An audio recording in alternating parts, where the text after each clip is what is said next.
Très bien. Je pense que nous sommes juste à l'heure ou un petit peu avant, mais on a beaucoup de choses à se dire. Donc bonjour à toutes et à tous. Nous sommes ravis de vous accueillir dans cette salle pour parler d'espace. Alors moi je suis Xavier Pasco, je dirige la Fondation pour la recherche stratégique à Paris. Et on est heureux d'être en partenariat avec la Fondation méditerranéenne d'études stratégiques pour ce bel événement annuel. Et on est ravis de vous voir tous ici sur ces différents sujets, avec vos horizons divers et vos intérêts divers. Et donc là, on va vous parler d'espace. Vous voyez le titre, Espace, terrain d'affrontement, défis stratégiques et innovation technologique. Alors s'il y a un domaine qui s'est transformé au fil des années récentes, c'est bien le domaine spatial. Et quand nous avons commencé CRS-Med, l'espace a fait l'objet d'une première table ronde, il y a 4 ans. Et on prend la mesure, 4 ans c'est pas si vieux, et on prend la mesure des transformations qui ont eu lieu. Et en fait, 4 ans, ça a l'air d'être une éternité pour l'espace. Et donc, juste pour prendre la mesure de ça, parce que c'est jamais facile à appréhender, on peut le traduire par quelques chiffres, par exemple. En 2023, il y a eu plus de 2800 satellites qui ont été lancés. Ces 2800 satellites sur l'année 2023, c'était plus de satellites que sur l'ensemble de la décennie 2008-2018. On est dans des ordres de grandeur, des changements en termes d'ordre de grandeur. Là où on pensait 10, il faut penser 100. Là où on pensait 100, il faut penser 1000. Ça, il y a très peu de domaines qui soient dotés d'une telle dynamique. Et 2023, c'était déjà une année record. Et 2024, donc l'année dernière, on a encore battu le record, 2854 satellites, dont 2272 américains qui ont été lancés, 257 lancements en 2024, soit beaucoup plus qu'au plus fort de la guerre froide. Il faut se rappeler qu'au plus fort de la guerre froide, on lançait beaucoup dans les années 60, et notamment les soviétiques. Ils allaient jusqu'à 150 lancements par an de Soyouz. Là, on enfonce ça. Et nul n'aurait pu le prévoir, en fait. Parce que l'espace, c'est quelque chose qui historiquement a pris corps, a pris naissance dans la guerre froide, s'explique par la guerre froide, s'explique par l'affrontement bipolaire. L'espace est une expression chimiquement pure de cet affrontement bipolaire, et donc on se disait, l'espace, ça s'est normalisé. Et pendant des années, jusqu'à très récemment, on avait à peu près 80 à 90 tirs par an, qui représentaient la moyenne mondiale des tirs. Et puis là, tout d'un coup, paf, on change encore et on passe à 250, bientôt 300, c'est clair. 15% d'augmentation des tirs, du nombre de tirs en 2024 par rapport à l'année précédente, 2023.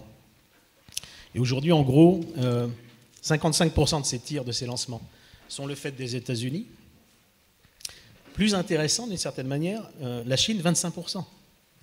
25% des tirs dans le monde sont chinois. 6% des tirs dans le monde sont russes. Alors les Russes...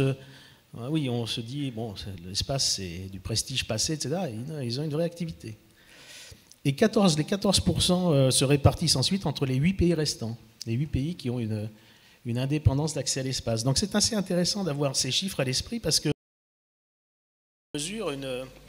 ça traduit la morphologie un peu du spatial d'aujourd'hui, avec évidemment une domination américaine extrêmement importante, mais une activité soutenue de la part de la Chine. La Chine, bientôt, ce sera 60, 70, 80 lancements par an. Et qui dit lancement, dit choses à lancer. Donc ça, c'est important.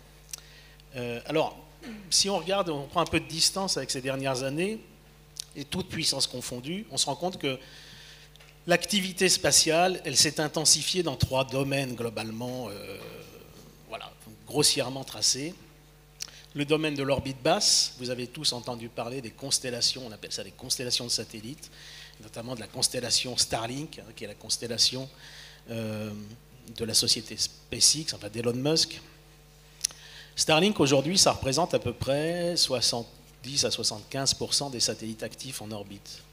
Sur 11 000 satellites, un peu plus de 11 000 satellites actifs, mais je pense qu'il y a peut-être des chiffres plus précis à donner.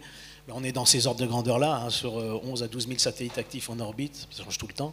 Il y en a à peu près 8 000, un peu plus de 8 000 sans doute aujourd'hui, qui appartiennent à Starlink, donc à la société de SpaceX. Donc ça, c'est vraiment une nouveauté, une grande, grande nouveauté. Deuxième domaine qui s'est vraiment réveillé, j'allais dire. Alors là encore, un peu contre toute attente, c'est l'exploration humaine de l'espace avec, vous savez, le retour de ces programmes lunaires, ces nouveaux Apollo, alors ça s'appelle Artemis d'ailleurs, voilà, aux États-Unis, mais aussi en Chine. En Chine, il y a la volonté de retourner sur la Lune d'ici quelques années. Hein. On ne parle pas de plusieurs décennies. Et puis, troisième domaine, et qui nous intéresse ici particulièrement, c'est le domaine militaire. On voit qu'il y a une activité qui est en croissance. Et là, on en reparlera justement. On va un peu faire le focus sur ces questions-là. Alors, ce qui est intéressant, c'est que quand on regarde ces trois domaines, il y a d'autres domaines qui sont actifs. La science, ça reste très important, par exemple. Mais on voit bien que là, ça capte les budgets publics, ça capte les ressources des États, ça intéresse les acteurs privés. Ces trois domaines sont un petit peu à la croisée des différents intérêts, quoi. Et notamment, on se rend compte qu'on est en train de mettre dans l'espace beaucoup de matériel. On met dans l'espace des infrastructures un peu. Hein. Voilà, on banalise. Moi, j'aime bien dire que l'espace se banalise un peu parce qu'on a l'impression qu'on est en train de mettre de la fibre en orbite, quoi, pour caricaturer un peu les choses. Et tout ce qui est infrastructure, logistique, et ça intéresse le LEO, donc l'orbite basse, ça intéresse l'exploration humaine, parce que désormais on ne veut pas juste faire un stop and go sur la Lune, on veut s'y installer, donc il faut amener du matériel, il faut du ravitaillement, il faut faire de la manœuvre, il faut faire plein de choses dans l'espace qu'on appelle cislunaire, entre la Lune et la Terre. Et puis ça intéresse les militaires, évidemment, puisque les militaires sont intéressés par la manœuvre, par la maîtrise du milieu où ils sont, dans lequel ils vont avoir mené des opérations désormais. Ça, c'est aussi une nouveauté, on en reparlera. Donc, ça a évidemment des impacts, tout ce que je vous dis là, sur la défense et la sécurité liées au spatial. Et comment dire, ça configure un petit peu la morphologie de l'espace contemporain. Alors, on va explorer tout ça avec nos panélistes et que je vais vous présenter rapidement. Alors, si je retourne mes petites fiches. C'est marrant parce que depuis tout à l'heure, je pense que j'ai pris des mauvaises fiches, mais c'est pas grave. En fait, maintenant, j'en suis sûr. Non, mais ce que je vous ai dit est parfaitement vrai. Alors, nous aurons d'abord Guilhem Penant, du ministère des Armées, la direction générale de la stratégie et des relations internationales, et de la stratégie d'ailleurs, chargé de mission espace, voilà, qui nous brossera un peu un panorama vu du MINARM aujourd'hui, de ces grandes tendances que j'ai brossées devant vous, sachant que le ministère des Armées en France est très très actif sur le sujet et a publié en 2019 une stratégie spatiale de défense. Et Guilhem nous en dira plus sur ce point. Nous avons ensuite le colonel Fabrice Castrigno, directeur bureau stratégie du commandement de l'espace, et là qui rentrera, je dirais, plus dans le détail de ce qu'est l'espace aujourd'hui vu des forces armées et de la place du commandement de l'espace qui monte en puissance et qui va d'ailleurs dans peu de semaines avoir un acte symbolique fort de mise en place de ces activités. Et ensuite, évidemment, nous verrons comment ça se passe pour les gens qui suivent tout ça et qui fabriquent en réalité les systèmes spatiaux. Parce qu'évidemment, toutes ces évolutions que j'ai dites, elles ont des conséquences sur les politiques étatiques, mais elles ont des conséquences aussi sur les secteurs industriels. Et il est certain que depuis les 4 ans là, qui se sont écoulés depuis notre première table ronde, il y a beaucoup de choses qui se sont passées aussi dans le secteur industriel, avec des difficultés qu'il ne faut pas méconnaître pour le secteur industriel européen, pour le secteur industriel français. Airbus, vous avez peut-être suivi ça, Airbus, Thales et d'autres, se posent des questions sur la structure de leur activité et sur les conséquences que ça peut avoir, y compris au plan social d'ailleurs.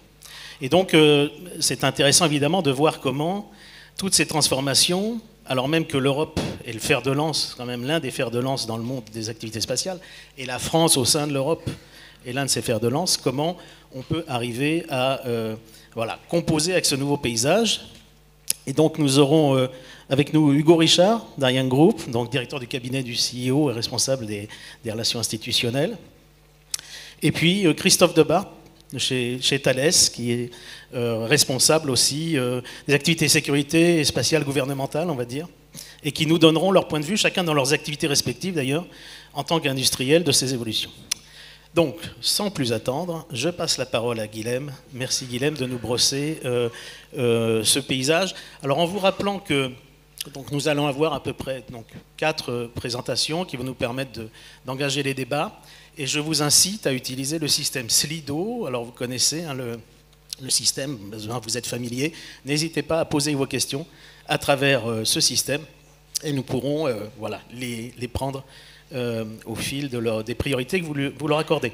Donc Guilhem, je te passe la parole. Est-ce que vous m'entendez ? Merci Xavier, merci également aux organisateurs pour l'invitation et très heureux de participer à cette table ronde qui est aussi, donc à ce que je comprends, le retour de l'espace à l'agenda du RSMed, donc très heureux de participer.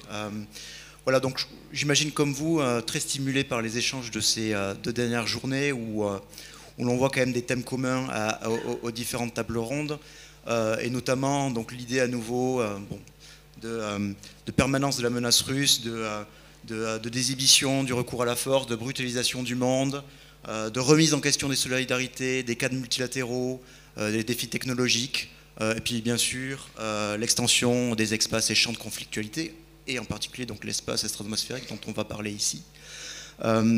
Donc il y a le constat qui est fait d'une certaine normalisation du monde pour certains, hein, le retour de la compétition stratégique ou le retour de la guerre. L'ambassadeur Vimont nous a parlé aussi de la complexité, donc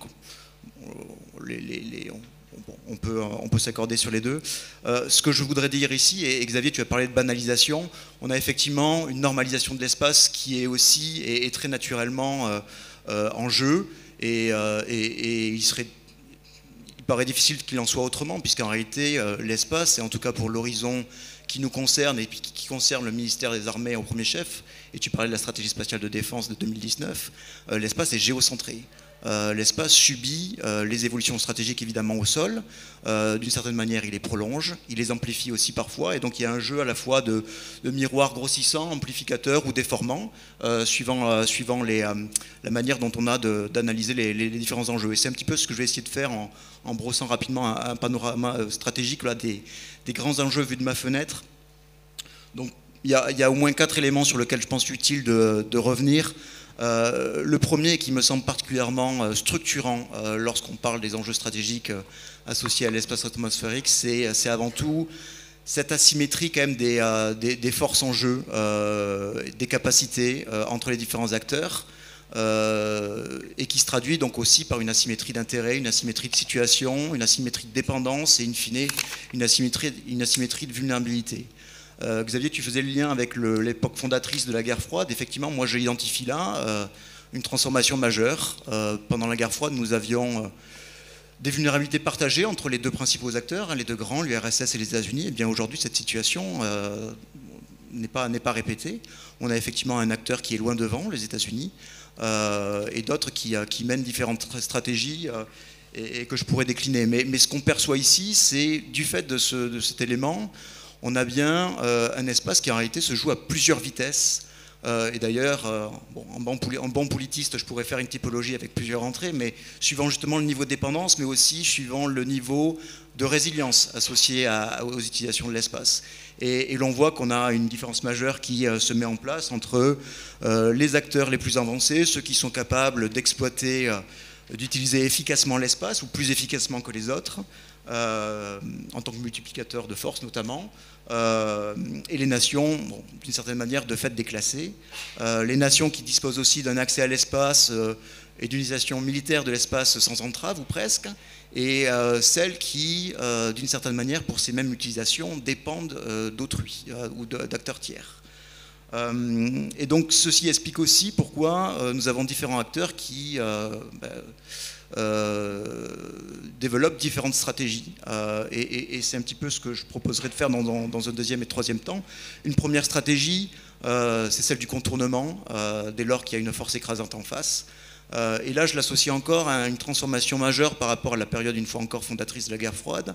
Moi, je vois donc la fin d'une espèce ou d'une relative retenue par rapport aux utilisations de l'espace, aux utilisations militaires de l'espace.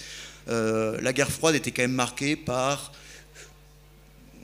une série de normes tacites ou de pratiques de retenue où il s'agissait quand même voilà, il y avait des utilisations plus ou moins autorisées de l'espace, ou en tout cas un accord au moins tacite sur celle-ci, et on se rend compte que ces verrous-là sont en train de sauter les uns après les autres. Et on a évidemment quelques exemples en tête. Cela se traduit notamment ces dernières années par la multiplication de ce que, faute de mieux ou faute d'un meilleur qualificatif, nous appelons des comportements irresponsables, inamicaux, dangereux, déstabilisateurs, hostiles.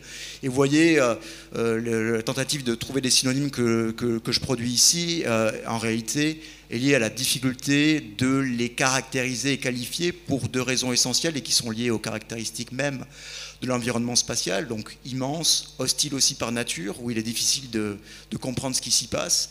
On a effectivement un dilemme qui, pour les acteurs qui subissent un petit peu ces événements, un premier dilemme qui est celui de l'attribution. Effectivement, quand il y a un événement qui se produit, encore faut-il distinguer ce qui relève de l'éventuel accident de ce qui relèverait de l'intention. Et si d'aventure nous sommes à même de comprendre cette intention, encore la question se pose si nous sommes capables de remonter à l'origine et donc de l'associer à un acteur. Mais même si nous parvenions à faire cela, vient un second dilemme qui est celui de la réponse. Et effectivement, c'est ce que je disais il y a un instant, la difficulté de qualifier sur le plan juridique, mais aussi politique, ces différents événements, et donc de les associer à une réponse qui serait à la fois crédible, mais aussi adaptée et proportionnée quant à l'escalade qu'elle pourrait provoquer. Donc on voit qu'on est dans un domaine difficile à appréhender et à manier, et qui donne lieu, voilà, à différentes stratégies d'intimidation, d'imposition de fait accompli, de déstabilisation, jouant justement sur ces ambiguïtés aussi et ces effets de seuil. Ce qui se traduit aussi par toute une palette de modes d'action qui sont désormais accessibles et de fait développés par les acteurs, Russie, Chine en particulier, et qui sont organisés tout le long du continuum contre-spatial. Et donc si je dessine d'un extrême à l'autre les différents effets associés, on a des effets qui pourraient être de nature réversible, ou ça pourrait être, voilà, du brouillage, de l'éblouissement, temporaire éventuellement, discriminé, à tout de suite de quelque chose qui est beaucoup plus extrême et de l'autre côté, qui renverrait à des effets cette fois-ci permanents, irréversibles, non discriminés. Et typiquement, un événement comme le test anti-satellite expérimenté par la Russie en novembre 2021, conduisant à la destruction d'un propre satellite de la Russie et à la création d'un nuage de débris sur une orbite extrêmement fréquentée en orbite basse, relève de cette seconde catégorie. L'autre grande stratégie que l'on voit se décliner, et ce n'est pas contradictoire, ne relève pas tant de la stratégie du contournement et in fine potentiellement du déni d'accès, mais plutôt de la stratégie cette fois-ci d'émulation. Et l'on voit se confirmer que l'espace, qui était longtemps le monopole, l'apanage, voilà, des pays occidentaux en particulier, et des États-Unis bien sûr, devient plus partagé. Voilà, juste à titre d'exemple, on peut se souvenir, peut-être pour certains d'entre vous, un article qui est assez fondateur sur le sujet à la fin des années 90, Barry Posen, politiste américain, qui parlait de la maîtrise des espaces communs en le relevant comme étant un pilier de la puissance structurelle américaine. Et il notait effectivement que cette puissance, elle était en but à ce qu'il percevait déjà à l'époque comme un début de contestation, donc la stratégie du déni d'accès, qui aujourd'hui est clairement confirmée. Ce qu'il n'avait pas vu ou moins vu et moins développé à l'époque, c'est le fait qu'en réalité, l'utilisation de l'espace à des fins militaires, et notamment opérationnelles, est de plus en plus partagée. Donc là, c'est l'accélération, donc Xavier, tu te faisais l'écho en introduction, et effectivement, on le voit de plus en plus d'acteurs être intéressés par la militarisation de l'espace, et surtout essayer de renforcer cette intégration de l'espace à leurs opérations. Et c'est particulièrement spectaculaire du côté chinois, qui aujourd'hui, et sur certains segments, on peut estimer qu'il joue à quasi-parité, voire sur certains segments encore avec une légère supériorité par rapport aux États-Unis. Je pense notamment à l'observation de la Terre et en particulier à la surveillance maritime vis-à-vis de certaines approches. Il y a aussi effectivement un effort qui est fait sur la connectivité et qui là aussi n'est pas encore tout à fait matérialisé, mais se concrétisera très certainement à la fin de la décennie ou au milieu de la décennie suivante, avec des équivalents chinois à Starlink ou aux constellations développées par le Pentagone. Côté russe, c'est aussi évidemment un effort qui est mis en œuvre et qui se traduit sur fond de guerre en Ukraine aussi.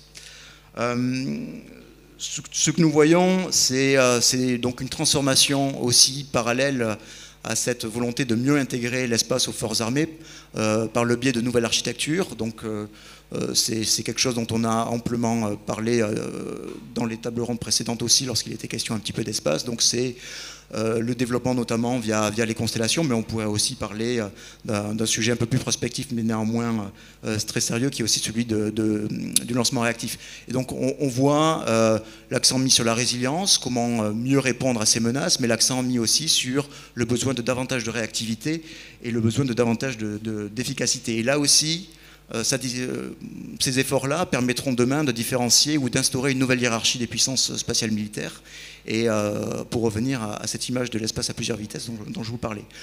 J'ajouterai un quatrième facteur. Je vous parlais de la remise en cause des cadres multilatéraux ou leur fragilisation. C'est évidemment quelque chose qui se traduit aussi sur notre sujet. Alors vous avez peut-être en tête que le cadre juridique du spatial est concentré en particulier autour du traité de l'espace de 1967. Ce traité de l'espace est relativement haut niveau en cela qu'il vise avant tout à mettre en avant des principes de très haut niveau sur la liberté d'utilisation et d'exploration de l'espace, sur les utilisations pacifiques de l'espace, sur la non-appropriation. Mais évidemment, ces principes de haut niveau, toujours valables, donnent lieu à des interprétations variées et diverses sur leur opérationnalisation et mise en œuvre, voire à des tentatives aussi de contournement, là encore, ou d'instrumentalisation. Vous avez peut-être entendu parler d'un renseignement dévoilé par les États-Unis l'an passé sur une nucléarisation de l'espace par la Russie, et qui de fait aujourd'hui est interdite dans le cadre du traité de l'espace. Et là encore, on voit un changement par rapport à cette période fondatrice de la guerre froide. Un autre élément lié à celui-ci, c'est le déficit de confiance entre les acteurs qui, même dans certaines circonstances, comprennent, perçoivent les externalités négatives qui seraient associées à certains comportements, notamment dès lors qu'il y a un impact sur l'environnement spatial, je pense à la création de débris, et qui donc, dans certaines circonstances, pourraient se laisser penser à se laisser aller à penser à la nécessité ou à l'impératif de penser une forme de sécurité collective, parce qu'en réalité l'espace est interdépendant, et qu'il y a la nécessité d'avoir un tel cadre. Et bien néanmoins, ces acteurs aussi, de l'autre côté, n'hésitent pas à instrumentaliser les cadres ou à désinformer, manipuler sur les différents éléments. Et donc là, ça se traduit très concrètement par des guerres de discours, des guerres de récits, où l'on voit les acteurs se jeter des accusations mutuelles. Et je vous parlais il y a un instant de ce que les États-Unis dévoilent, et évidemment accusations face auxquelles les Russes ne manquent pas de réagir.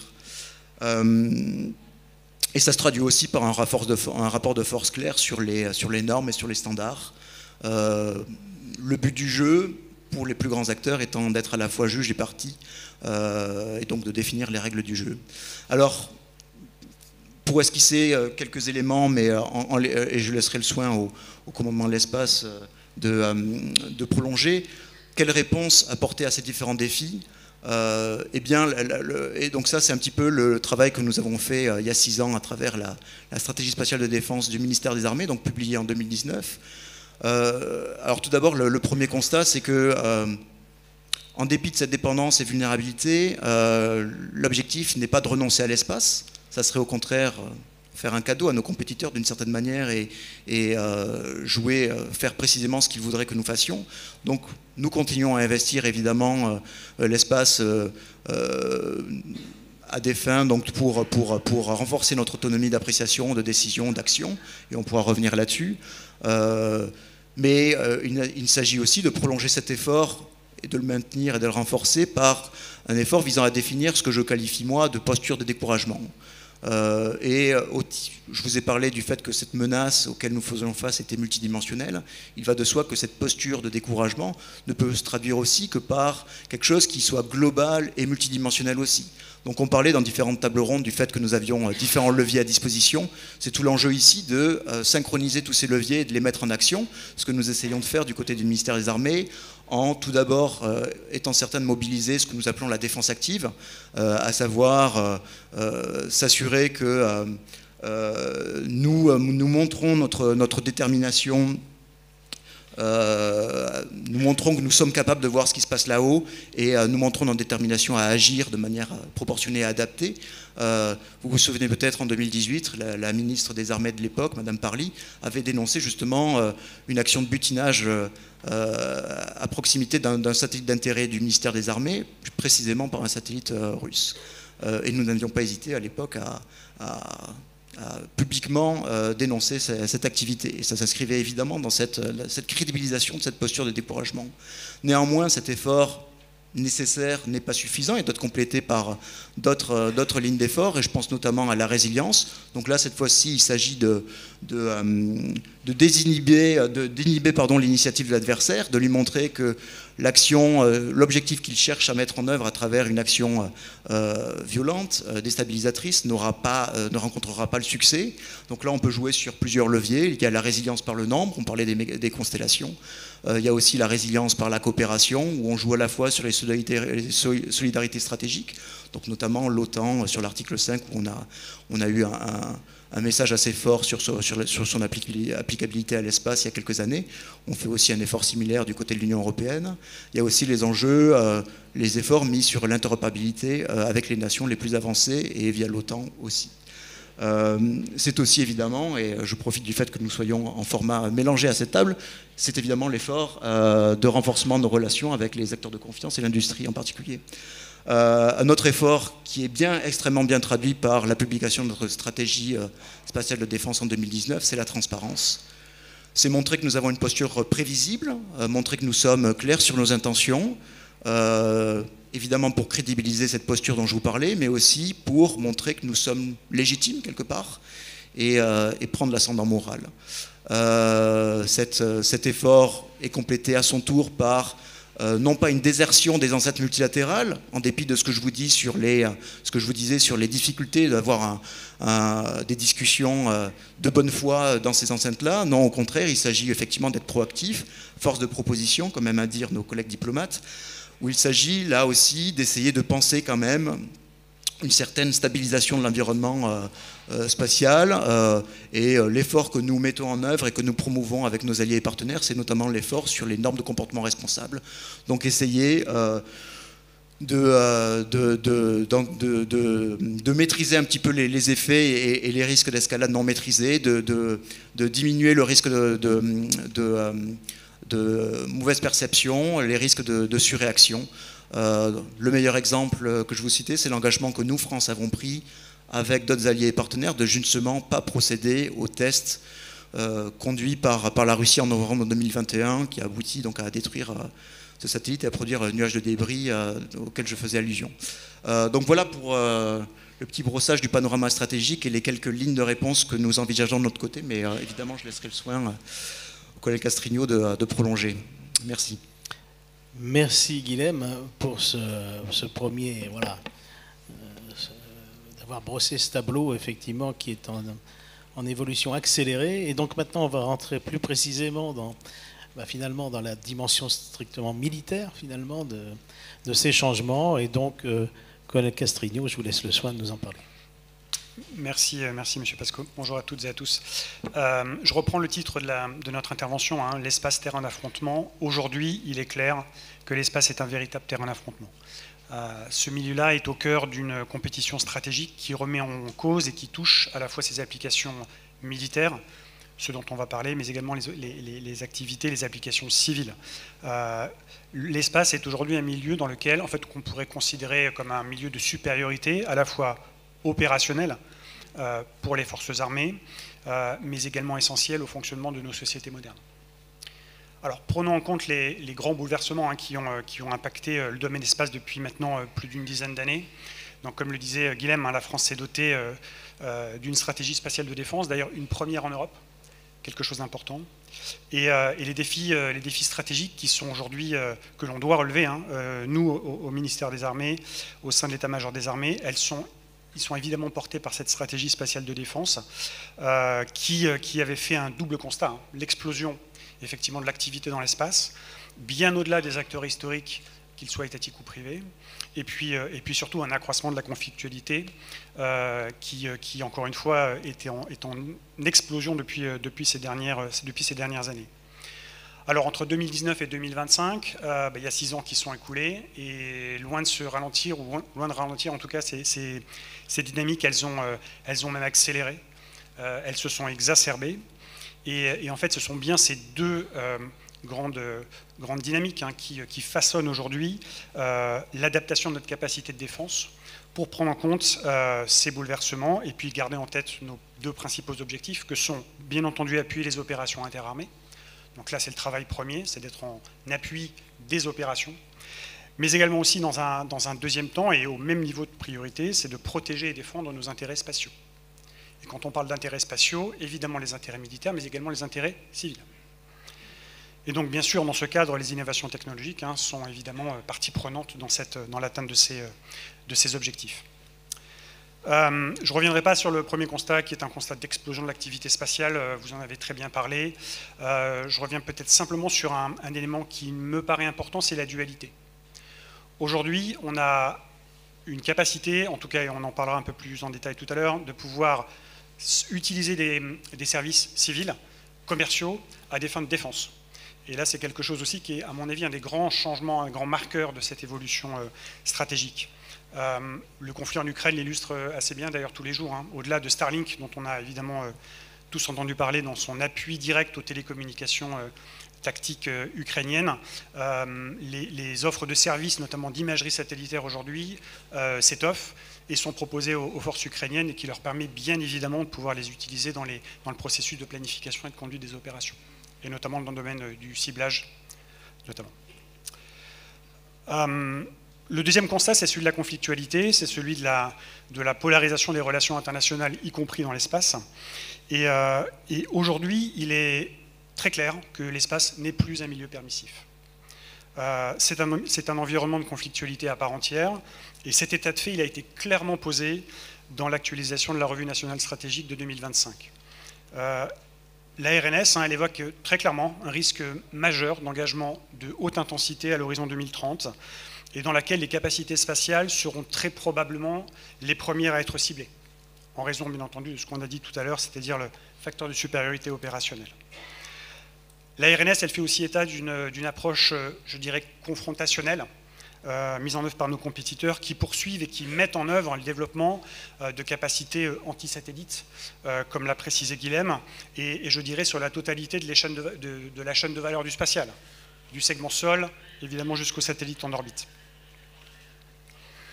Là encore, le conflit en Ukraine, il met en lumière cette mise en œuvre, je dirais, tout azimut, de capacités d'action anti-satellite, et on est face aujourd'hui à une complète désinhibition, une diversification et une sophistication de la menace, qui laisse présager malheureusement que l'espace sera directement concerné par une escalade vers un conflit de haute intensité.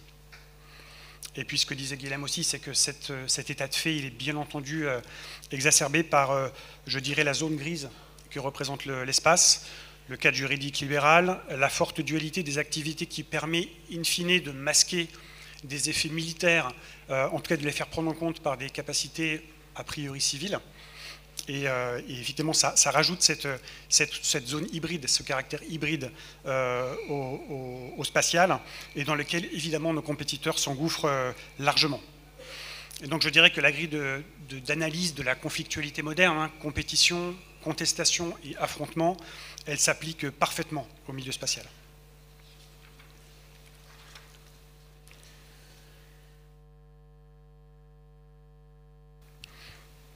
Alors, ceci étant dit, je vais revenir rapidement sur les défis stratégiques du ministère des Armées et des Armées. Donc, je reviens, la SSD nous impose aujourd'hui de pouvoir... En fait, elle fixe une feuille de route ambitieuse et claire qui vise en fait un double objectif. Maintenir l'autonomie stratégique nationale, donc cette capacité d'appréciation autonome de la situation, et là on parle du renseignement bien entendu, mais évidemment aussi la partie décision et conduite des opérations, et puis bien sûr protéger et défendre nos intérêts dans ce milieu. Donc l'enjeu pour le ministère des Armées, pour les armées françaises, c'est bien de pouvoir bénéficier de capacités spatiales résilientes et réactives, en mesure de contribuer à l'efficacité opérationnelle des armées, y compris dans un engagement de haute intensité. Et c'est dans ce cadre-là qu'il nous faut nous préparer. Alors, pour y parvenir, la SSD, elle préconisait, en tout cas on les a mis en œuvre, notamment de revoir nos modèles industriels, en accélérant, je dirais, enfin en tout cas mettant plus d'agilité dans les processus de développement capacitaire, accélérer les acquisitions, ne plus hésiter à se tourner vers des solutions sur étagère, directement utilisables, et puis bien sûr tirer parti des ruptures et des innovations technologiques qui ont été offertes par le New Space. Et là, c'est clairement je dirais, la plus-value qui nous permet de renouveler et de développer nos capacités spatiales de manière beaucoup plus réactive. Alors, 6 ans après la SSD, le constat est plutôt bon. Des choses ont été mises en œuvre, notamment au niveau opérationnel, au niveau de la gouvernance, bien sûr, avec la création du commandement de l'espace, qui est devenu, je dirais, l'acteur central de la définition et de la mise en œuvre de la politique spatiale militaire. Mais bien sûr qu'au niveau capacitaire, on a fait des progrès très importants, avec le lancement de nombreux projets d'innovation avec l'Agence Innovation Défense, avec l'AID, donc de la DGA, la prise en compte systématique des services commerciaux dans l'architecture des capacités spatiales. Et donc tout ça, c'est quelque chose qui, aujourd'hui, 6 ans après, s'est véritablement concrétisé. Alors ceci, c'est très bien, on a fait des efforts, mais évidemment, aujourd'hui, face à l'accroissement de la menace, il nous faut aller plus vite. Et plus vite sur la mise en œuvre de la SSD dans son domaine, dans son volet, je dirais, maîtrise de l'espace. Et il faut faire aujourd'hui des efforts, à la fois technologiques, d'innovation, dans les 3 domaines clés qui constituent les opérations spatiales militaires. Voir et comprendre sont les 2 premiers, et puis bien sûr agir, qui est le dernier et évidemment tout aussi important. Alors quand on parle de voir et de comprendre, là on parle de la capacité évidemment à détecter les objets spatiaux, qu'ils soient d'intérêt militaire, en l'occurrence des satellites, ou qu'ils soient facteurs de risque, en l'occurrence des débris, afin de maintenir une capacité ou une situation spatiale de référence la plus précise et la plus à jour possible. Deuxième aspect, comprendre, eh bien c'est très bien de détecter, mais il faut aussi pouvoir évaluer la situation spatiale, caractériser les objets, classifier les intentions. Et là, c'est véritablement le travail de ce qu'on appelle le Space Domain Awareness, donc la SDA, et qui rajoute à cette couche de détection une couche de renseignement et de connaissance de l'adversaire, en tout cas dans ses modes opératoires. Et donc pour ce faire, le ministère des Armées poursuit la diversification des sources de données, de situations spatiales, en faisant feu de tout bois, des nouvelles capacités patrimoniales, qu'elles soient radars, télescopes, voire bientôt SSA spatialisé, donc des capacités de détection dans l'espace. Et puis bien sûr l'apport et l'appel à des services commerciaux, à des partenaires étrangers qui nous permettent d'étoffer notre capacité. Troisième domaine clé, c'est bien sûr l'action. Et cette action-là, elle s'inscrit évidemment sur l'ensemble de l'échelle de valeur, c'est-à-dire vers, depuis et dans l'espace. Et quand on parle d'appui spatial aux opérations aujourd'hui, ce que l'on doit aux forces armées, c'est bien d'avoir des capacités spatiales qui soient résilientes et réactives. Résilientes parce qu'aujourd'hui, on a des capacités spatiales qui sont relativement limitées en nombre. Et que, évidemment, quand on a, comme Starlink, quasiment 6000 satellites, quand on en perd 150, c'est pas très grave. On continue quand même à faire la guerre. Quand on a 2 satellites, aujourd'hui, c'est éminemment moins résilient. Donc ça nécessite un changement de portage que le CDE, notamment avec la DGA, a entrepris depuis quelques années maintenant, et qui vise à repenser les infrastructures et les architectures spatiales afin de miser sur la distributivité, sur la différenciation des capacités, aux justes besoins technologiques, repenser aussi le triptyque partenarial, commercial et patrimonial. Je fais juste une incise de 30 secondes là-dessus, c'est qu'on avait au sein de la SSD 2019 une résilience qui est passée par 3 cercles concentriques. Donc un noyau dur, patrimonial 100%, qui était complété par des capacités partenariale, notamment nos partenaires étrangers, et qui elle-même était complétée par des solutions sur étagère auprès de services commerciaux. Aujourd'hui, avec la polarisation des relations internationales, le retournement potentiel des alliances historiques, notamment avec notre principal allié américain, cette déclinaison, elle a peut-être fait long feu. Et désormais, il est important de faire en sorte que le cœur patrimonial soit plus résilient en tant que tel. Et là, ça passe par de la masse, encore une fois, par une capacité d'acheter des choses directement utilisables et sur lesquelles les forces armées auront la main le jour de la guerre de haute intensité. L'action, elle passe aussi par l'action dans et vers l'espace. Alors je reviens sur la RNS 2025, cet aspect-là il est clairement indiqué. Nous devons aujourd'hui mettre en œuvre des capacités pour interdire, dénier ou perturber les capacités spatiales adverses.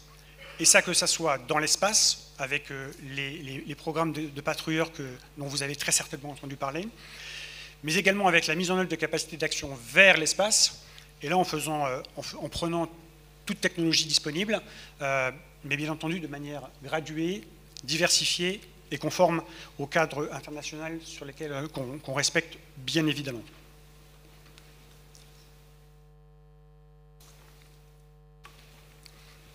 Alors, très concrètement, pour finir, quelles sont les innovations de rupture pour le spatial militaire? Quand on parle de résilience, de réactivité, aujourd'hui, l'idée c'est de pouvoir mettre en place une structure qui permette de réduire le delta T entre la collecte d'une information par un capteur spatial et son utilisation au niveau tactique.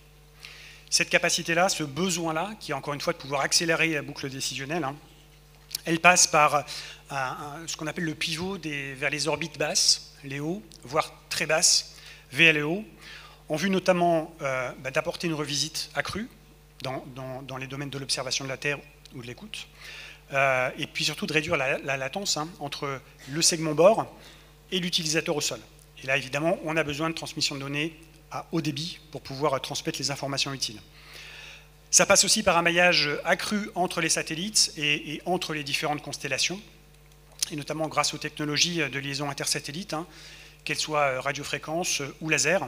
Là aussi, on est dans une logique de distribution, gage d'efficacité et aussi de résilience. Un recours à des briques d'intelligence artificielle également, embarquées à bord des satellites. Là, l'idée, c'est de pouvoir permettre de réaliser du traitement à bord, et notamment l'image, et ainsi accélérer la boucle en transmettant à l'intéressé, au soldat sur le terrain, l'information qui lui est utile, et rien que celle qui lui est utile à sa conduite de l'opération. Et puis, pour finir, la quatrième technologie sur laquelle on est extrêmement attentif, c'est comment faire pour décentraliser les capacités de calcul et de stockage en s'appuyant sur les space clouds, qui puissent nous permettre de traiter en quasi-temps réel les données qui sont collectées par les capteurs spatiaux. À plus long terme, deux technologies de rupture nous semblent aussi extrêmement prometteuses. La première, c'est le quantique, et notamment pour la sécurité des transmissions. Et puis la deuxième, c'est le nucléaire spatialisé. Donc pas à des fins comme l'imagine Moscou, bien entendu, mais comme des sources d'énergie, et notamment à des fins de propulsion. Et là, ça devient extrêmement intéressant pour nos futurs satellites patrouilleurs, puisque grâce à cette capacité extrêmement importante d'énergie à des fins de propulsion, on peut espérer s'affranchir des lois de Kepler, de la mécanique spatiale, et donc de devenir beaucoup moins prédictible, en tout cas pour nos adversaires. En conclusion, je dirais simplement que la supériorité opérationnelle, elle est évidemment indissociable de la supériorité technologique, et bien sûr le domaine spatial n'échappe pas à la règle. D'autant plus dans un contexte d'intensification de la militarisation de l'espace, les armées s'appuient très concrètement et effectivement sur les évolutions technologiques pour développer, adapter leurs capacités spatiales essentielles à l'autonomie stratégique nationale. On a la chance d'avoir une relation extrêmement fluide avec les partenaires industriels. Je parle aujourd'hui du cercle de confiance espace, auquel de nombreuses entreprises françaises se sont associées, créées en janvier 2025, sous présidence du général commandant l'espace, et qui est un véritable cénacle qui permet une grande synergie, en tout cas entre les opérationnels et les acteurs du monde industriel, qui a pour but évident de pouvoir améliorer la compréhension mutuelle entre les besoins opérationnels et les capacités qui peuvent répondre à ces besoins. Voilà. Et bien sûr, je parle aussi du laboratoire d'innovation spatiale des armées, donc le LISA, du CDE, physiquement basé à Toulouse, au sein de l'écosystème spatial, et qui prend toute sa part dans cette relation étroite avec le monde industriel. Donc aujourd'hui, on est vraiment dans une révolution des affaires capacitaires, comme l'aimait à dire le général Burkhardt. L'objectif, c'est d'aller vite, d'être efficace, et avec un seul objectif pour nous, à l'état-major des armées, c'est le succès des armées françaises. Parce qu'aujourd'hui, je dirais plus qu'hier, il nous faut innover sans relâche, parce que peut-être que la guerre ne se gagnera pas dans l'espace, c'est certain, mais elle pourrait y être perdue. Et ça, c'est important. Je vous remercie. Merci beaucoup, merci. Merci effectivement d'avoir fait le point. Et c'est intéressant ce que vous expliquez concernant le cercle de confiance qui a été créé récemment et ce qui permet de faire la transition avec nos deux panélistes. Parce qu'on a aussi l'impression que le lien de confiance, en fait, il y a de l'humain là-dedans et que l'humain devient de plus en plus important en réalité, aussi paradoxal que ça puisse paraître. Il y a beaucoup de techno et plus il y a de techno, plus il y a d'humain en fait. Et on a bien le sentiment qu'avec l'évolution des technologies, l'évolution des enjeux pour les industriels, vous avez besoin de comprendre tout ça et d'être à l'écoute et qu'eux soient à l'écoute de vos évolutions. Et ces dynamiques-là, je pense qu'effectivement, de mon point de vue d'observateur extérieur, je pense que le pire qui pourrait arriver, c'est qu'elles divergent en fait et qu'elles soient en silo les unes par rapport aux autres. Donc ça, je pense que cette cohésion-là, elle est bien mise en œuvre et merci de l'avoir bien expliqué. Alors je passerai maintenant la parole à Hugo Richard dans un premier temps. Donc, qui représente Ariane Group. Alors Ariane Group, on le sait, c'est l'indépendance nationale en matière, alors non seulement évidemment de dissuasion, mais en matière d'accès à l'espace. Et c'est vrai qu'il faut se rappeler, ça va sans dire, mais il faut ça mieux en le disant, si on n'accède pas à l'espace, on ne fait rien dans l'espace tout seul, quoi. Et on ne le fait pas en indépendance. Donc c'est déjà le premier trait d'union, ça je crois que c'est ça. Et puis par rapport à ce que vous avez dit, dans l'évolution des missions qu'on s'assigne maintenant dans l'espace, parce que l'espace devient un milieu en quelque sorte, eh bien, il y a sans doute aussi là, c'est beaucoup d'énergie, c'est beaucoup de technologie et c'est beaucoup d'expérience dans ce domaine. Donc Hugo, tu vas nous brosser tout ça. Merci Xavier, bonjour à tous. Oui, en effet, l'espace terrain d'affrontement, il faut pouvoir se hisser en fait déjà sur ce terrain d'affrontement. C'est tout l'enjeu de la liberté d'accès à l'espace et pour ça, il faut un lanceur, si possible un lanceur lourd. Et on le sait, c'est pas un sport de masse. Alors, les chiffres que tu as donnés tout à l'heure étaient éloquents aussi sur le positionnement des Européens.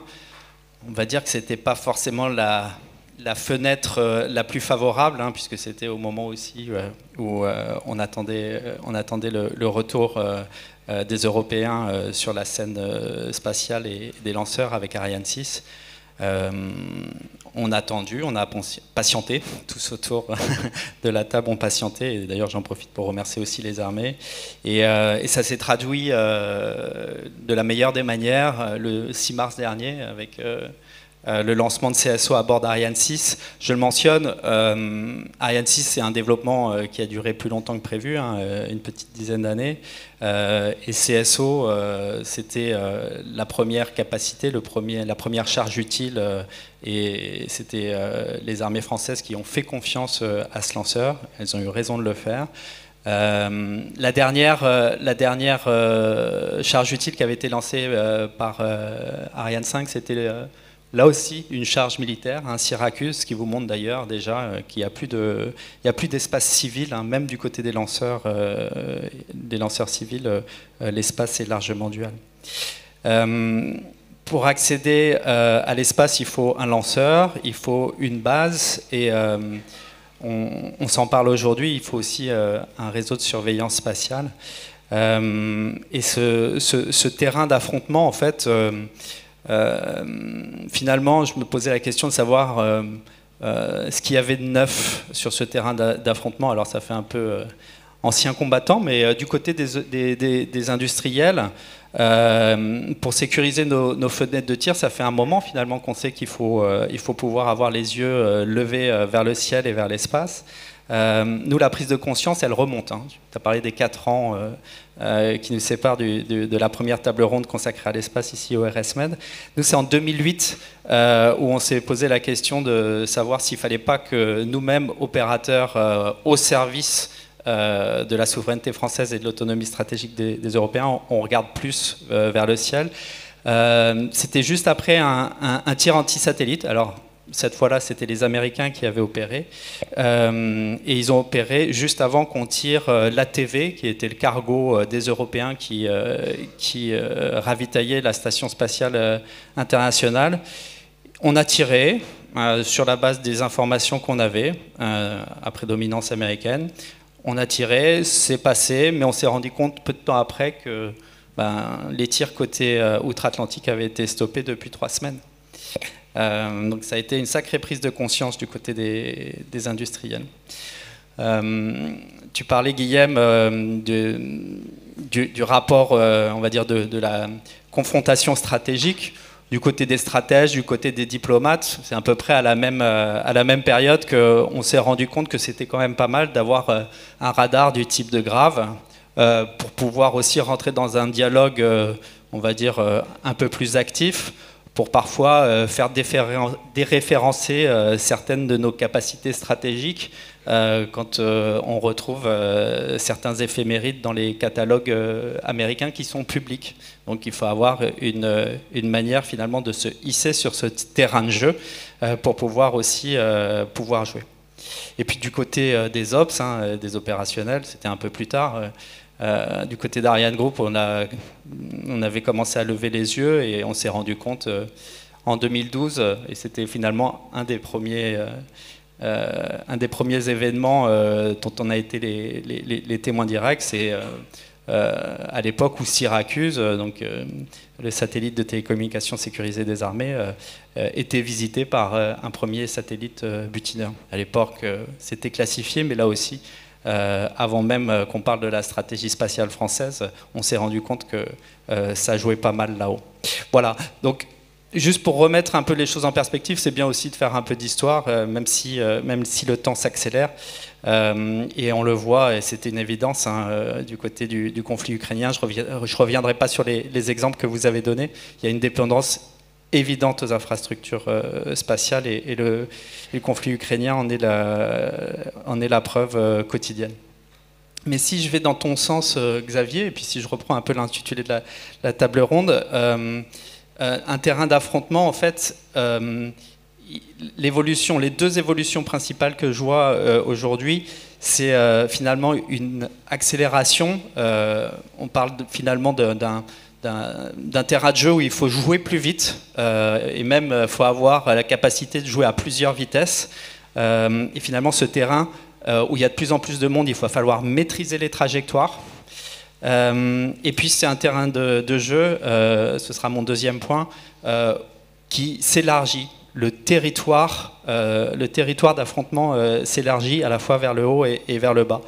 Et je vais essayer de vous montrer comment est-ce que finalement ces deux drivers, la vitesse, le facteur temps qu'il faut intégrer à nos systèmes, et puis l'élargissement du terrain de jeu doivent finalement entraîner nos ingénieurs, nos techniciens pour avoir des améliorations technologiques justement au service notamment des armées, puisque on l'a dit, et je pense que c'est clé, c'est un message à retenir. Le besoin militaire est dimensionnant aujourd'hui en matière de surveillance spatiale. Le premier point, donc la capacité à intégrer le facteur temps à nos systèmes d'observation et de surveillance de l'espace, être en capacité de mieux maîtriser ces trajectoires. Je vous ai dit, on voit dans l'espace, mais maintenant il faut être en capacité de voir quasiment en temps réel pour parer les risques. Il y a des risques d'anticollision, des risques de débris qu'il faut être en capacité pour les institutions, notamment européennes, de bien cibler, bien identifier et bien anticiper. Et puis évidemment, on a commencé à en parler pour parer les menaces. Des menaces qui sont quotidiennes. C'est le Space Commander britannique qui, pas plus tard que la semaine dernière, parlait de toutes les menaces quotidiennes dont sont victimes les satellites britanniques. notamment au travers d'éblouissements. On ne s'en fait plus, on ne se masque plus, si vous me permettez l'expression, ce type de réalité quotidienne.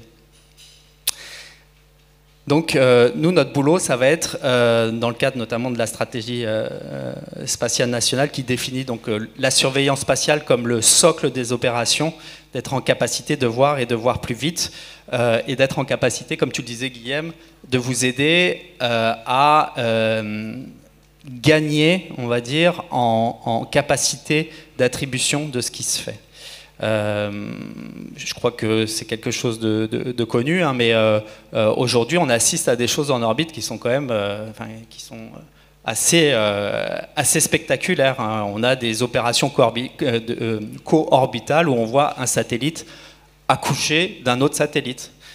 Donc si vous n'êtes pas en capacité de voir parfois en plein jour, en plein soleil, cette opération où vous avez un Cosmos 2542, hein, c'était en 2020 le satellite russe qui a accouché d'un Cosmos 2543, et donc après il va falloir être en capacité à l'instant T de les identifier et évidemment ensuite de les traquer en permanence, quelles que soient finalement les conditions d'observation. Et ça, c'est un enjeu de tous les jours, j'ai envie de dire. De la même manière, on a le théâtre ukrainien et donc les opérations russes en orbite, mais on regarde aussi du côté des satellites chinois. Là aussi, hein, je ne révèle rien, c'est en sous-soviet, mais les SJ 21 et 25 font des opérations en orbite qui sont assez intéressantes, puisque en gros on a des bras robotiques et on s'entraîne par exemple à mettre un satellite en fin de vie sur une orbite cimetière. Voilà, un bras robotique dans l'espace. Je vous laisse imaginer à quoi ça peut servir également. Voilà, donc cette capacité de voir en temps réel, ça nécessite plus simplement, j'allais dire, de gérer des bases de données spatiales. Ça nécessite d'avoir la capacité de voir un point, de lui associer des coordonnées évidemment, de lui mettre un nom, de regarder les trajectoires, d'anticiper les changements de trajectoire, de pouvoir, si possible, décrire au mieux, caractériser en langage militaire cette plateforme et ses caractéristiques techniques pour en déduire une fonction, et si possible, et c'est là où il y a un passage de main aussi du côté des ops, c'est lui attribuer une intention. Finalement, on n'est plus tellement sur de la gestion de données, de plus en plus, en tout cas c'est comme ça qu'on le vit du côté d'Ariane Group, on est dans la capacité d'aller vers un service spatial, on est plus dans la gestion de données brutes, on essaie de délivrer un service, évidemment, et ça c'est la première des priorités, fondée sur une donnée intègre, et là aussi il y a un enjeu aussi pour les industriels de capacité à avoir la production de ses propres données et de pouvoir assurer au client final qu'elles sont toujours intègres et qu'elles intègrent aussi les données manquantes, on va dire, par rapport au catalogue public, notamment les two lines américaines. Alors comment est-ce qu'on fait maintenant pour être en capacité de mieux maîtriser ce facteur temps et d'assurer une forme de permanence à l'espace, entre guillemets, à l'instar de la permanence à la mer, eh ben, on essaie de partir de ce réseau qu'on a élaboré depuis une dizaine d'années. Le réseau d'Ariane Group de surveillance spatiale et de Space Domain Awareness, c'est HELIX. C'est en gros un réseau d'une cinquantaine de capteurs qui sont répartis à travers le monde. Nous, on est sur des technologies optiques et on s'arrange en fait pour avoir des champs larges, des capacités de tracking. Sur cette base-là, on va pas simplement essayer, mais on va faire en sorte de rassembler l'ensemble de ces informations dans notre QG, des Mureaux, où là, l'information va être traitée et interfacée avec nos clients et en priorité, évidemment, le commandement de l'espace. Pour faire ça, et ça aussi, je pense que c'est une notion et peut-être un message important à vous faire passer, on prend des risques et on investit. On investit sur fonds propres. Et là aussi, c'est un sujet, à mon avis, pour la discussion. C'est l'idée, c'est de faire les bons choix technologiques. Nous, on est parti sur les technologies optiques, mais il faut assurer une performance de l'ensemble du système dans la durée, donc faire les bons choix technologiques pour faire en sorte d'assurer cette permanence, hein, c'est un peu les 3 P. La permanence, c'est être capable de viser avec des télescopes de jour comme de nuit, H24, donc ça c'est un vrai sujet, donc il faut gagner et maîtriser les technologies, notamment en matière d'infrarouge, pour pouvoir le faire. Il faut gagner en précision, et donc ça on a des ingénieurs qui sont très spécialistes chez Ariane Group pour faire du tracking laser. Et puis, et ça c'est un enjeu aussi qu'on travaille dans le cadre notamment de consortiums avec d'autres. Il faut être en capacité, c'est le 3e P, de piloter ce type de services et de données avec un passage de main et un rafraîchissement des données qui soit le plus opérant et le plus optimisé possible. Avec un système pareil, on est en capacité, et en tout cas c'est notre objectif, de, je vous le disais, être assez précis pour répondre aux besoins des institutions, du CNES, de la Commission européenne au travers de EUSST, qui est l'organisme qui gère tous les sujets en matière d'anticollision et de gestion des débris, et qui est amené, on en parlera peut-être, à se renforcer. En tout cas, ça fait partie des projets législatifs qui sont sur la table à Bruxelles. On est en capacité de mieux sécuriser, ou en tout cas de renforcer la sécurisation des lancements. Les lancements d'Ariane, mais ils sont évidemment complètement encadrés par la loi des opérations spatiales qui est sous la direction du CNES, mais avec des réseaux du type d'Helix, on est en capacité aussi de voir précisément comment s'organisent les opérations de lancement, les séparations des tâches, et ça apporte aussi de la résilience en matière de sauvegarde et de sécurisation des lancements. Je vous le disais, c'est vrai pour les lancements chez nous, mais si on est en capacité aussi de regarder les lancements des autres, ça permet de voir, de pouvoir attribuer aussi la nationalité, l'origine d'une plateforme qui n'est pas bien immatriculée au démarrage, en identifiant son service de lancement primaire. Je ne reviens pas sur les questions de renseignement militaire spatial, je l'ai déjà évoqué, mais cette capacité à attribuer une intention, évidemment, est très forte, d'autant qu'on voit des objets de plus en plus furtifs sur toutes les orbites.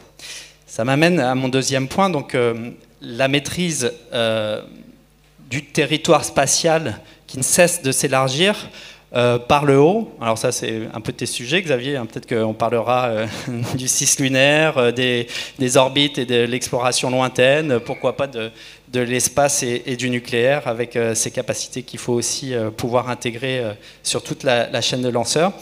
Je vais juste me focaliser moi sur les orbites très basses et ce continuum dont on parle ici au RSMed, entre la très haute altitude et les basses orbites.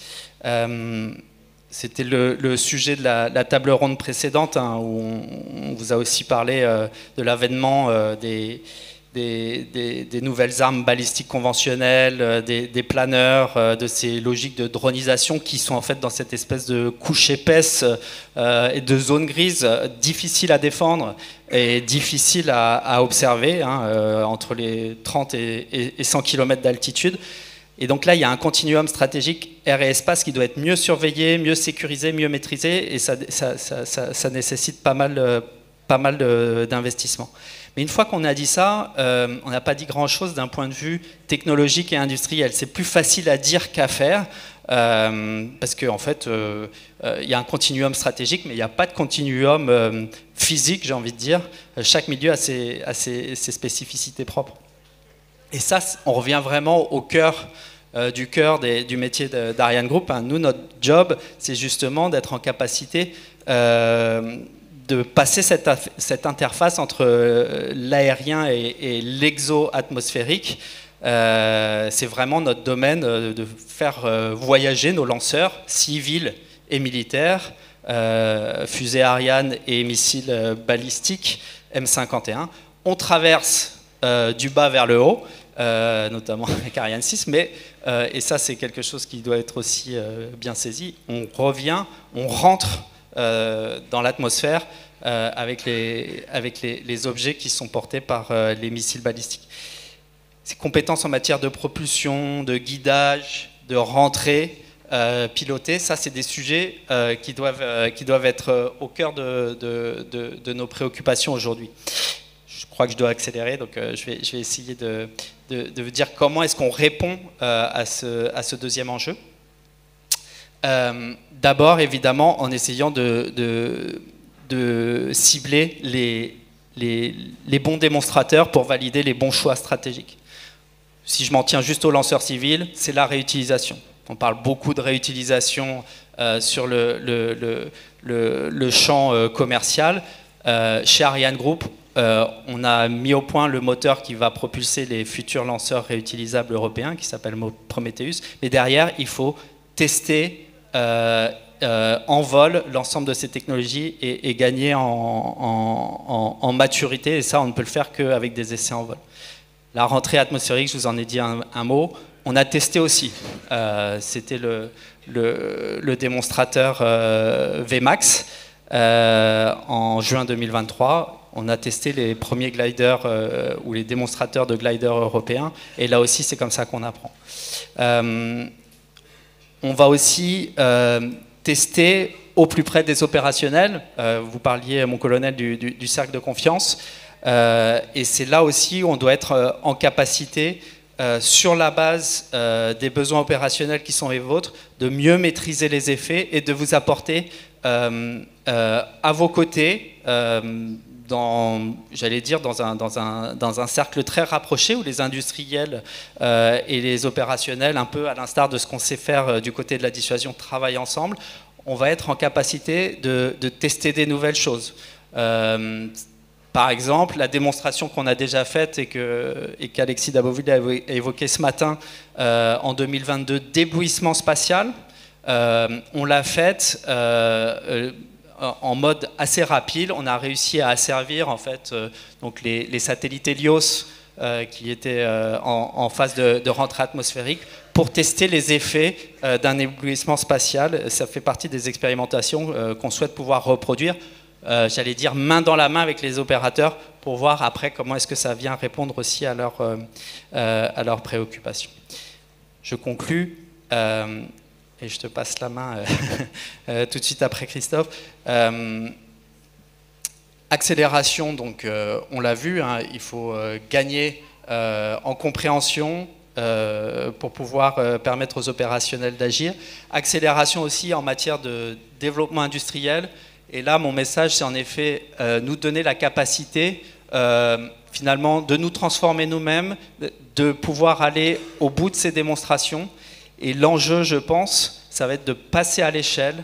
On a fait beaucoup d'efforts en matière d'innovation ouverte. On l'a vu avec les programmes, notamment France 2030. Comment est-ce qu'on industrialise certaines de ces capacités avec des grands, des moyens, des petits? Ça va être ça l'enjeu, parce qu'il y a un enjeu de rapidité pour mettre à disposition ces systèmes dans les années qui viennent au niveau des forces.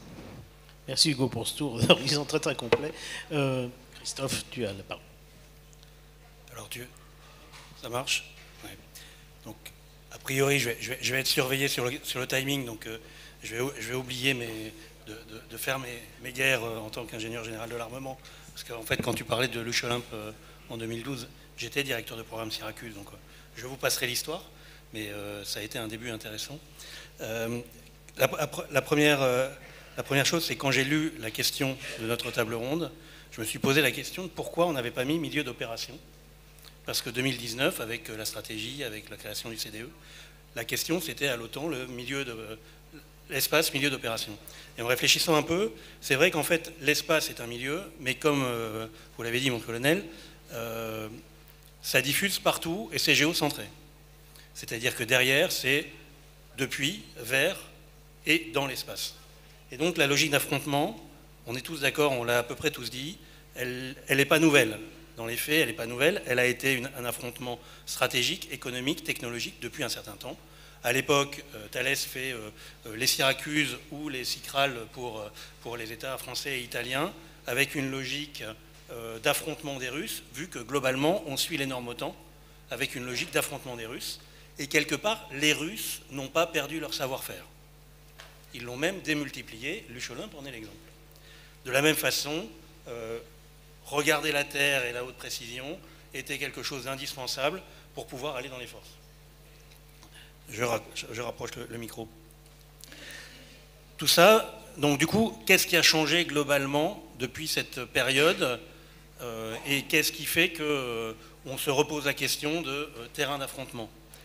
Première chose, les technologies, quelque part, sont de plus en plus accessibles. Et donc ces technologies plus accessibles ont multiplié les acteurs et avec un facteur start-up qu'on a vu dans tous les domaines économiques. Et quelque part, j'aime pas le terme de militarisation de l'espace parce que pour l'instant, j'ai pas encore vu de porte-avions de l'espace avec des missiles, etc. Par contre, il y a une vraie démocratisation des orbites basses, et en particulier le Léo.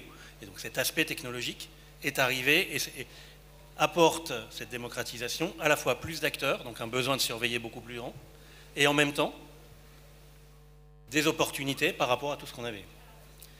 Deuxième élément, il y a une augmentation du périmètre spatial. On était beaucoup sur la communication, le renseignement. La démocratisation pousse à la surveillance de l'espace, à l'action dans l'espace en tant que telle, notamment en Léo, mais aussi en Géo. Les Russes nous ayant invités à le faire. Et donc on se retrouve avec l'in-orbit servicing, la SSA, la surveillance de zone, la navigation avec Galileo qui s'est développée encore plus, etc. Troisième point, évolution géostratégique. Globalement, moi, quand j'ai commencé, il y avait un arc de crise qui faisait la moitié de la Terre. Globalement, maintenant, l'arc de crise, il est worldwide, avec des besoins un peu différents à chaque endroit. Il est clair qu'on fera tout pour protéger l'Europe. Et derrière, on a des partenaires, etc. Du coup, quels sont les défis? Et donc, dans les défis, il y a un premier défi sur lequel on travaille énormément chez Thales, qui est toute la partie... Alors, je vais reprendre un peu tes trois sujets, orbite basse, exploration et militaire. Le premier, c'est intégrer l'orbite basse dans les capacités militaires. Et donc, c'est toute la logique d'hybridation, dont on entend beaucoup parler, et qui permet de relier, donc à la fois, il faut conserver les acquis et acquérir ce qui vient les compléter. Et donc, pour ça, c'est maintenir de la haute performance et du haut de spectre, parce que quand il y aura une guerre de haute intensité, les Russes utiliseront les menaces qu'ils savaient utiliser il y a 20 ans, il y a 10 ans ou il y a 5 ans. Et de la même façon, faciliter l'accès à un coût accessible. Et quelque part, la question des constellations en Europe, c'est ça. Quand on réfléchit IRIS² chez Thales en tant qu'architecte, on le prend dans une logique gouvernementale, c'est-à-dire qu'à la fois ça doit être sécurisé, mais ça doit permettre à toute l'Europe d'accéder à des coûts raisonnables sur ces aspects communication.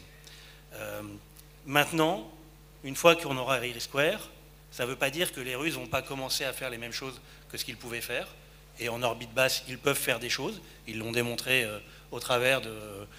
je fais sauter un satellite. L'avantage, c'est que ça fait suffisamment de débris pour embêter tout le monde. Ils l'ont fait une fois, savent-ils le faire plus?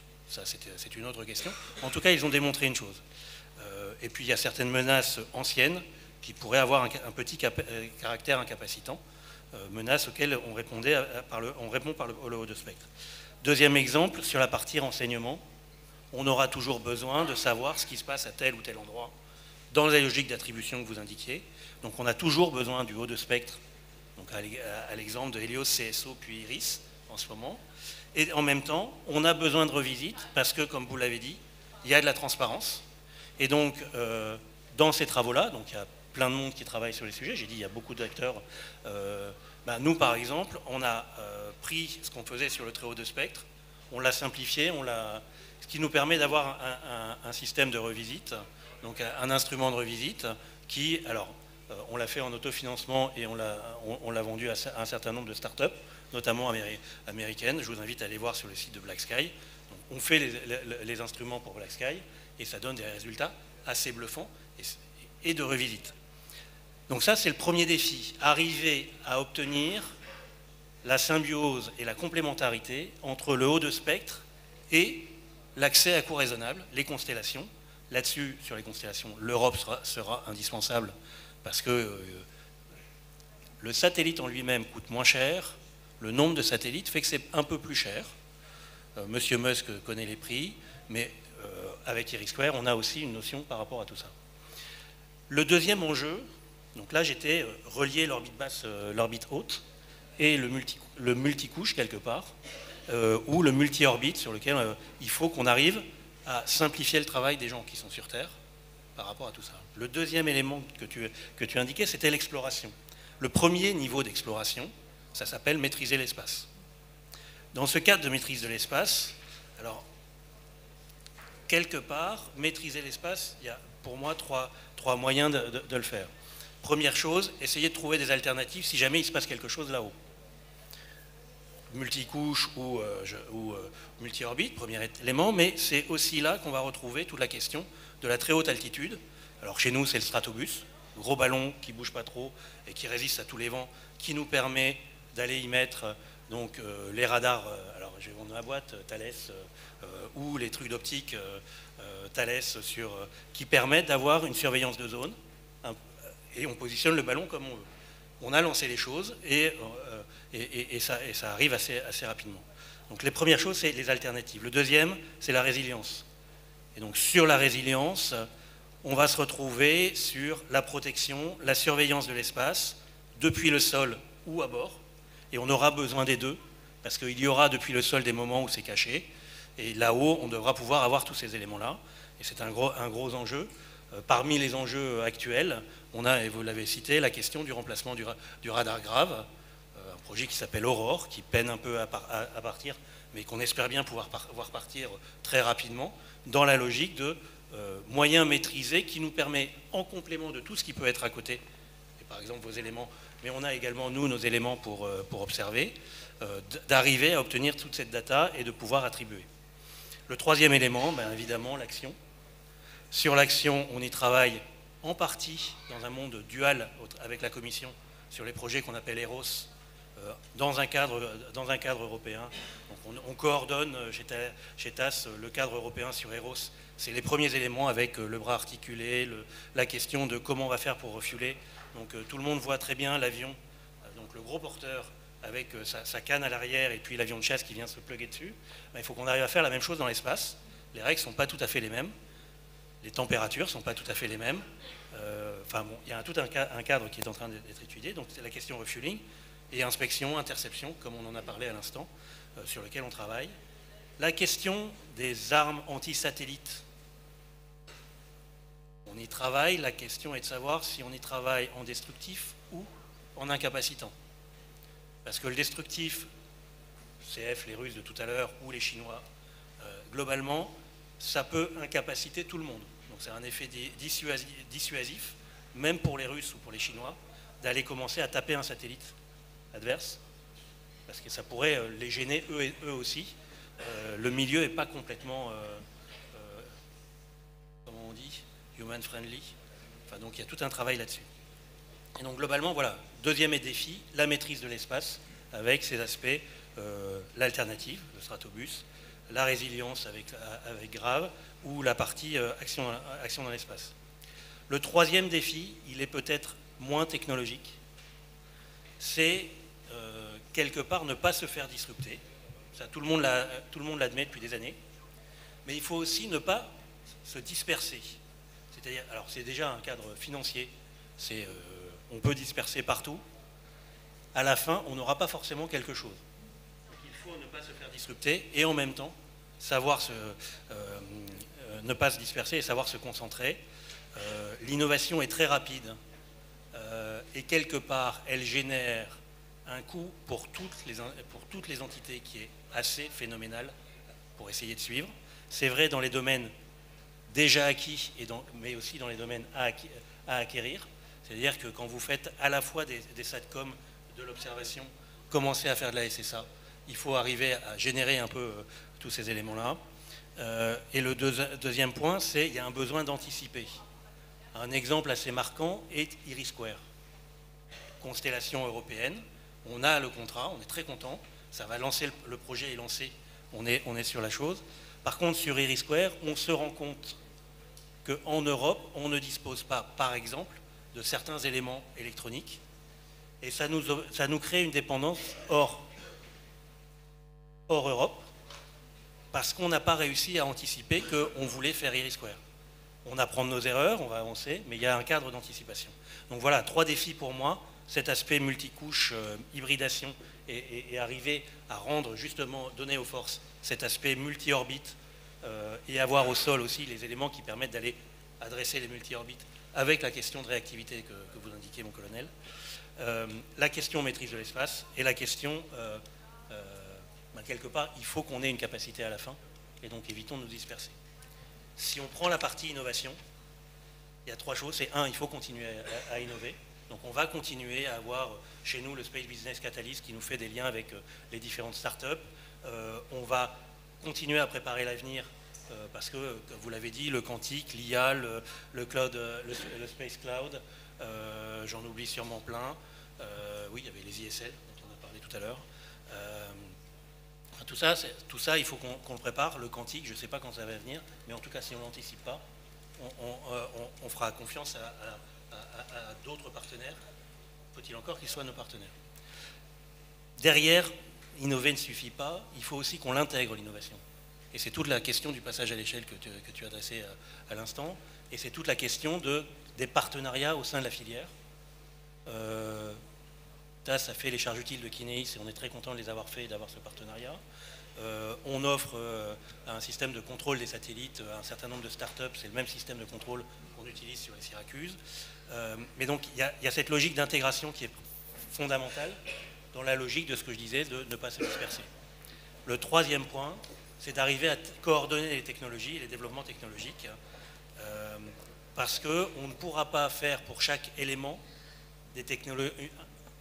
une nouvelle technologie. Ce n'est pas soutenable. Et donc, comme je disais, on est passé de l'observation très grande précision à de l'observation de revisite en faisant une déclinaison. On est en train de faire IRIS². Donc, la commission a lancé le programme, les premiers contrats ont été lancés. Il va y avoir des systèmes de charge utile. Quelque part, ces systèmes de charge utile, si on veut pouvoir faire du multi-orbite, donc qu'une station, et il commence à exister des stations qui sont multi-orbites, qui touchent à la fois le LEO, mais aussi le géo, il faut qu'on puisse avoir en géo à peu près les mêmes technologies ou au moins les mêmes standards. De la même façon, la 5G, donc tout le monde pose la question de qu'est-ce que la 5G va apporter aux opérationnels en tant que tels. La 5G, elle va, globalement, je suis presque sûr que vous avez tous ça dans votre poche, et on est tous très contents que ce soit de la 5G, ou une G, 4G, 5G, etc., ne serait-ce que parce que ça nous permet de discuter ensemble. La 5G au niveau spatial, c'est à peu près ça. C'est-à-dire que pour l'instant, on a des modems de différents systèmes et qu'il va falloir les standardiser. Ça permettra, de faire face aux problématiques de coût, mais également de pouvoir avoir cette interconnexion entre et d'un point de vue opérationnel chez les militaires, une interopérabilité plus grande sur ces éléments. Et donc voilà, pour moi, il y a innover, intégrer. Le dernier point, et je te rends la main parce que je sens que... Quelque part, la question, c'est, et tu le disais un peu, Hugo, dans ton propos, on a beaucoup fait de la R&D, de l'innovation, on a fait beaucoup de tests. On arrive au moment où on est en train de lancer les projets, ces grands projets. Quand je parlais d'hybridation et de multi-orbite, donc d'arriver à faire causer le sol, l'orbite LEO et l'orbite géo dans un même système complet, et pour que, un peu comme je disais tout à l'heure, je ne me pose pas la question de savoir où sont les bornes, il va falloir le faire au niveau satellitaire. Ça, c'est un enjeu majeur qui va faire qu'il nous faut les projets, continuer à lancer les projets. IRIS² est un premier exemple, mais il y en a plein d'autres. notamment du côté militaire, sur Iris, la préparation du de Syracuse 5, chez nos partenaires, c'est pareil en Europe. Et derrière tout ça, il faut qu'on arrive à le mettre dans une feuille de route cadencée pour éviter, comme je disais, de multiplier les technologies. On ne saura pas le faire à la fin, sauf aller chez ceux qui multiplient les technologies, en particulier, on en a beaucoup parlé dans d'autres conférences, la Chine et les États-Unis. Donc pour moi, l'un des enjeux, c'est arriver à éviter de se retrouver sans les technologies, garder l'accès, comme tu l'indiquais. 2, éviter de se retrouver sans les systèmes de haut de spectre, parce que les Russes se sont réveillés, et d'arriver à avoir cette complémentarité sur l'ensemble des couches qui nous permettent derrière à la fois aux populations françaises et européennes de prospérer, mais également de savoir être défendues par les forces armées. Je te rends la main. Merci Christophe, c'est très bien, là ça nous donne, alors là je pense qu'on a, et merci de vos interventions, on a vraiment un panorama complet des enjeux et des défis en fait, à la fois des enjeux stratégiques, des défis technologiques, et puis j'ai bien aimé aussi une manière de rendre tout ça compréhensible au sens large, parce qu'effectivement on a beaucoup de systèmes, on a une profusion de techno, on parle de quantique, on parle d'IA, on parle de edge computing, on parle de tout ça, mais tout ça, ça a un sens global, stratégique, qui n'est pas facile de restituer. Donc merci. On n'a pas abordé certains sujets, par exemple, on n'a pas eu un mot sur le cyber, par exemple. Or, on sait qu'aujourd'hui, une des menaces qu'on regarde le plus sur le spatial, c'est le cyber, souvent, hein, on y pense. On a en arrière-plan toute cette histoire de Golden Dome, et Alexis en a parlé un petit peu ce matin, parce que on sent bien que tous ces systèmes-là, de toute façon, c'est en pleine évolution, et tout ça, on a l'impression que chacun dans sa mission, ça dessine surtout des architectures et de l'infrastructure, quoi. Et Christophe, je pense que tu mets bien en évidence le fait qu'il faut que tout ça se parle, et je pense que ça, c'est quand même essentiel. Alors, on a été un petit peu long et il y a des questions qui sont posées et on va essayer de répondre à quelques questions. On a quelques minutes pour ça. Alors la première qui est la plus plébiscitée en fait, en cas de guerre de haute intensité, faut-il se préparer à perdre les satellites de communication et les GPS? Alors je ne sais pas si la question finalement est relative à est-ce que les cibles priorisées seront les satellites de télécommunication et les GPS, ou si faut-il juste se préparer à les perdre? Je pense qu'effectivement, en cas de guerre de haute intensité, mais je ne veux pas préjuger des réponses que les spécialistes peuvent faire, mais on a bien le sentiment que les réseaux, dans la mesure où ils sont de plus en plus importants, ils seront visés, sont des cibles aussi de plus en plus importantes. Mais enfin, on peut peut-être avoir une réponse sur ce sujet. Oui, très rapidement. Alors oui, la réponse est oui, il faut se préparer à perdre ces capacités-là. Heureusement, on a des choses quand même qui sont redondantes. Je pense GPS, il faut penser Galileo aussi. Et par d'autres aspects. Alors effectivement, l'impact sur la vie quotidienne va être extrêmement dur, hein, parce que quand on parle de GPS, on parle de positionnement, navigation et le temps. Et le temps est extrêmement important puisqu'il cadence la totalité notamment des transactions financières internationales. Et donc on peut facilement imaginer qu'une défaillance du T de temps de PNT aurait des conséquences économiques catastrophiques. Donc oui, c'est un des problèmes importants que l'on a en tête et potentiellement les Russes cibleront en premier. Tout à fait. On peut imaginer effectivement. Très rapidement, à moins qu'il y ait une autre... Tu veux peut-être ajouter ? Oui, peut-être pour compléter, on s'y prépare aussi tout simplement en faisant des exercices et des scénarios qui d'ailleurs n'ont pas seulement vocation à être internes ministère des Armées. C'est typiquement ce qu'on a essayé de faire aussi en marge et en préparation de la stratégie spatiale de défense, mais qui concerne aussi l'interministériel et toutes les administrations publiques. Donc typiquement, c'est des scénarios auxquels on se prépare aussi et qu'on essaye de simuler grâce au SGDSN et aussi pour éveiller les consciences sur le niveau de menace, pour mieux comprendre les dépendances, parce qu'en réalité, ce qu'on se rend compte, c'est que la dépendance, en réalité, est assez mal comprise. L'espace est partout et très diffus, jusqu'où il va, jusqu'à quel point sommes-nous dépendants, jusqu'à quel point cela pose une difficulté. Donc ça, c'est des exercices auxquels on se prépare. Merci. Deuxième question. Quel type de menaces, brouillage, armes anti-satellites, débris spatiaux sont les plus préoccupants pour les infrastructures orbitales? Alors, effectivement, on en a un peu parlé tous, finalement, vous avez un peu tous parlé. Est-ce qu'il y a des choses qu'on redoute? Ben oui, tu parlais, ou peut-être Christophe, de choses incapacitantes et puis de choses destructrices. Alors on a le sentiment que quand on fait beaucoup de débris en orbite, ben, tout le monde paye la facture, un peu, y compris celui qui a produit les débris. Je pense que le brouillage, c'est quelque chose qui est fréquent. Maintenant, c'est complètement le quotidien. C'est le quotidien, enfin on le voit tous les jours en Ukraine. Une grosse partie de l'Europe centrale, de l'Europe du Nord est touchée quotidiennement par les brouillages GPS. Donc là, et en plus c'est l'arme du pauvre, parce que le signal GPS il est très faible, donc il est facilement brouillable. Donc c'est quelque chose qui est facile à mettre en œuvre.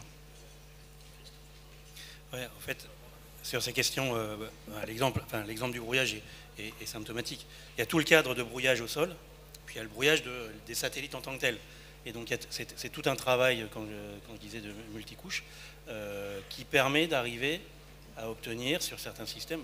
Si on prend le Galileo, Galileo est fait avec un cadre civil, un cadre gouvernemental PRS qui vient sécuriser. Donc on ne va pas perdre avec un petit brouilleur, on ne va pas perdre ce truc-là. Et puis après, il y a le cadre stratégique. Et en Ukraine, on est sur de la haute intensité, on va tomber sur le cadre stratégique. Et là-dessus, de la même façon, on travaille multicouche. Il y a Galileo et la commission réfléchit à l'EOPNT. D'accord. Et peut-être une dernière question avant que nous nous séparions.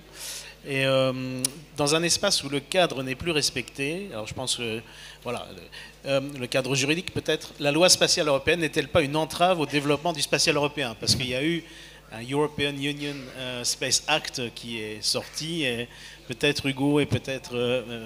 J'ai allumé la mèche, donc je vais prendre celle-là. Ce qu'on appelle le European Space Act, c'est un projet donc de règlement qui est sur la table du législateur à Bruxelles. Sur le papier, et si on fait l'analogie avec le digital, c'est plutôt pas mal d'essayer de se doter d'un cadre commun, mettre à niveau, par exemple, la loi sur les opérations spatiales qu'on connaît en France avec l'ensemble des États membres qui ne sont pas forcément dotés, et surtout faire en sorte que les opérateurs spatiaux qui veulent accéder au marché européen soient soumis aux mêmes règles, exactement comme dans le digital. Et donc là, il y a un vrai pouvoir régulatoire de l'Union qui peut être mis en œuvre. Ce qu'on observe dans le texte aujourd'hui est un peu plus préoccupant, c'est qu'en fait, il y a pas mal d'exemptions de backdoor qui sont dans le texte et qu'il va falloir traiter pour justement faire en sorte que les opérateurs européens ne se lient pas les mains, ou comme le disait l'amiral Vendier, ne surrégulent pas trop au démarrage, parce que sinon, en fait, ça va être plutôt un anti-European Act, où en fait, on va perdre en compétitivité, nous, opérateurs européens, par rapport à nos compétiteurs à l'international et surtout au niveau US. Donc ça, c'est un vrai enjeu pour les semaines et les mois qui viennent, et l'industrie. Ça, c'est quelque chose en débat, là, auquel vous êtes exactement, ça vigilant. démarre. Donc voilà, un point de vigilance et un point de suivi. Guilhem, peut-être tu peux rajouter, puis ce sera notre Oui, dernière. en complément et en élargissant aussi la question, parce que j'ai vu qu'il y avait un certain intérêt pour les enjeux de régulation aussi.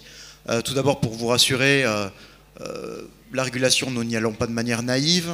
Bon, ça fait partie aussi des discussions que nous avons avec notamment le Quai d'Orsay et nos collègues diplomates. On est très attentif notamment à tout ce qui est désarmement par le droit. On imagine bien que nos compétiteurs veulent aussi nous forcer la main sur certaines choses que nous ne souhaitons pas et qui contribueraient tout simplement à remettre en cause la feuille de route que Fabrice a présentée tout à l'heure, et notamment l'action dans l'espace et vers l'espace. Le second point, c'est tout de même que on ne peut pas faire le constat, on ne peut que faire le constat aussi que nous sommes dépendants de l'espace et qu'on a tout intérêt à ce qu'il demeure viable, compte tenu aussi des avantages qu'il nous donne d'un point de vue militaire. Mais néanmoins, il faut y aller de manière pragmatique, dans le contexte qui a été décrit maintes fois ces 2 derniers jours, en identifiant les petites briques, les petits pas, les quick wins sur lesquels on peut essayer de construire quelque chose. Alors c'est très compliqué, mais on essaye de les identifier, et ça commence en réalité tout d'abord par être capable d'instaurer un dialogue de confiance et de transparence avec les autres États membres. Et le troisième point, effectivement, pour rebondir sur ce que tu disais, Hugo, donc la loi spatiale, je pense qu'il faut la recontextualiser aussi. L'idée, c'est on est dans une logique de bloc.